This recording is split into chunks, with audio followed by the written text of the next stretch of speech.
백제라고 하면 고구려보다 작고 삼국 중 가장 먼저 멸망한 나라라서 그런지 작고 약했던 나라로 인식되는 경우가 많은데요. 하지만 백제는 2000년 전 지금의 서울에서 성장한 나라로 조선 왕조 500년보다 훨씬 긴 678년 동안 지속된 왕조로 해상 무역이 발달했던 강력한 해양 대국이었습니다. 서울 올림픽공원 안에 있는 몽촌토송을 산책하다 보면 2000년 전의 백제를 좀 더 가까이 느낄 수 있습니다. 그동안 저는 백제라고 하면 충남 공주와 부여에 있는 웅진 사비백제를 먼저 생각했었는데요. 실제 백제의 웅진 사비 도읍기는 185년밖에 안 됩니다. 678년 백제 역사 중 185년을 뺀 나머지 493년은 몽촌토송과 풍납토송을 중심으로 한 한성백제 시대입니다. 백제 역사에서 가장 흥미진진한 이야기는 아마 주몽, 소소노, 유리, 비류, 온조 등 왕위 계승권을 두고 친아들과 의붓아들, 본초와 후초의 경쟁 스토리가 담긴 백제 건국 이야기일 겁니다. 고구려의 시조인 주몽은 아들 둘 딸린 과부 소소노와 함께 힘을 모아 고구려를 세웠죠. 그런데 주몽이 부여에서 온 친아들 유리에게 왕위를 물려주게 되자 소소노는 자신의 두 아들 비류와 온조를 데리고 남쪽으로 내려와 새 나라를 세우게 되는데 그것이 백제의 시작입니다. 소소노와 아들들은 한강 유역에 도착해 도읍을 정하기로 했으나 형제들끼리 의견이 달라집니다. 큰아들 비류는 인천의 미추홀의 자리를 잡고 온조와 소소노는 한강 유역의 자리를 잡습니다. 이때 온조를 따르던 신하가 10명이라고 해서 나라 이름을 십제라 칭했다고 합니다. 강력한 철기 기술을 가진 소소노와 온조의 집단은 차후 비류백제와 인근 세력들을 흡수해 나라를 성장시켰습니다. 몽촌토송 산책로를 걷다 보면 백제 집자리 전시관이 있는데요. 1983년부터 몽촌토송 발굴 작업을 하면서 토송 안에서 지상 건물토와 집자리, 저장 구덩이 등이 확인되었습니다. 이 전시관은 4개의 집자리를 보존 전시하고 있는데요. 2000년 전 백제인들의 삶을 엿볼 수 있는 좋은 공간입니다. 몽촌토송이 위치한 한강유역은 삼국시대부터 고구려 신라 백제가 서로 차지하기 위해 싸움이 끊이지 않았던 곳이었습니다. 고구려는 광개토 대왕 장수왕 때 한강유역을 차지하게 되죠. 고구려는 이를 기념하기 위해 충주에 중원 고구려비를 남겼습니다.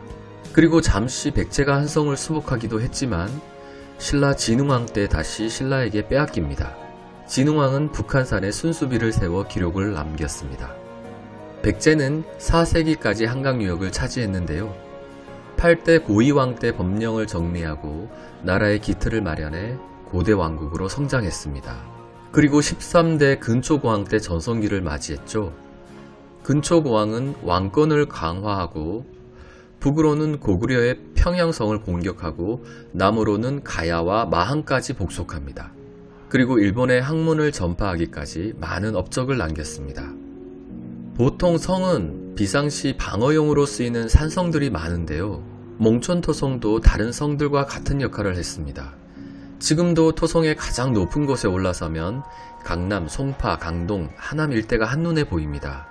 고층 빌딩들이 없었을 당시에는 사방을 감시하기 좋은 지리적 요충지였을 겁니다. 그리고 백제는 당시 토성 둘레에 목책과 해자를 만들어 외적을 방어했을 것으로 보고 있습니다. 몽촌토성과 마주보는 곳에 위치한 한성백제박물관에 가보면 백제를 좀 더 깊이 이해할 수 있습니다. 박물관 건물은 풍납토성과 몽촌토성을 모티브로 해서 만들었다고 합니다. 박물관 로비에 들어서면 토성 건축 방법과 구조를 볼 수 있는 대형 전시물이 눈에 들어오는데요. 토성이 어떻게 지어졌는지 자세히 알 수 있습니다. 토성은 판축 기법으로 쌓았는데요. 흙을 대충 쌓는 게 아니라 판자로 틈을 만들어 그 안에 점도가 다른 흙을 교대로 차곡차곡 쌓고 자갈을 덮는 방식으로 견고하게 만들었습니다. 이곳이 백제의 유적지로 알려진 것은 그리 오래되지는 않았습니다. 1925년 대홍수로 인해 한강이 범람하면서 그냥 흙무지로 알았던 토성이 무너지게 되는데요. 그때 다량의 백제 유물이 쏟아지면서 세상에 알려지게 되었습니다. 그리고 1997년 풍납동 일대 아파트 단지를 개발하는 과정에서도 유물이 대거 출토되면서 발굴조사에 탄력을 받게 되었습니다.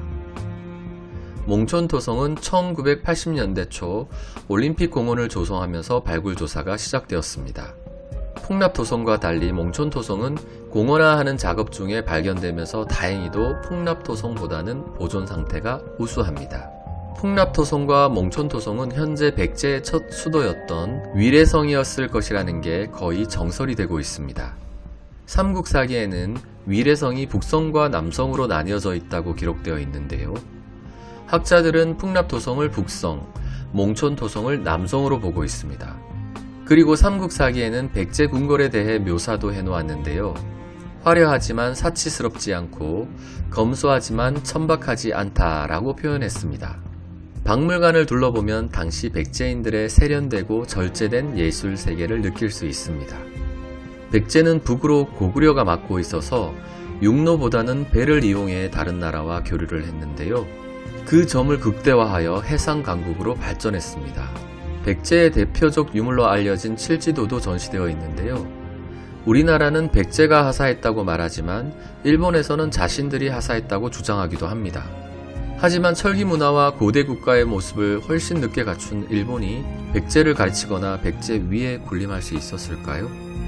풍납토성과 몽촌토성은 아직 발굴조사가 초기 단계인데요. 베일에 가려진 한성 백제의 새로운 사실들을 앞으로도 더 자주 만날 수 있을 것 같습니다.